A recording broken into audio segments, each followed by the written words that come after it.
సిరగట్టి ఊళ్ళోకి వచ్చనమ్మా చాలారి పూలు పెట్టి జాతరులు తెచ్చనమ్మా తంగేడు పూలు పెట్టి రంగాణ దూకేనమ్మా ముక్కు ముక్కెర పెట్టి ముల్లోకాల నెలనమ్మా ముందార చూడంగా మున్నూరు కన్నులమ్మా వెనకాల చూడంగా ఏనూరు కన్నులమ్మా సాధు సిద్ధులంతా సాగిల బట్టరమ్మా మహారాజు రాజులంతా మొగారిల్లిరమ్మా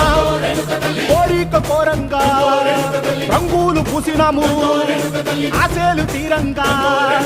ఏసాలు వేసినాము నీకన్నా పెద్ద దిక్కులో కాన ఎక్కడుంది నైవేద్యం ఎట్టంగా మా కాడ ఏమిటుంది మనలన్నీ అలగిచ్చి వరమీయవే తల్లి కన్నా బిడ్డలను కాపాడవే తల్లి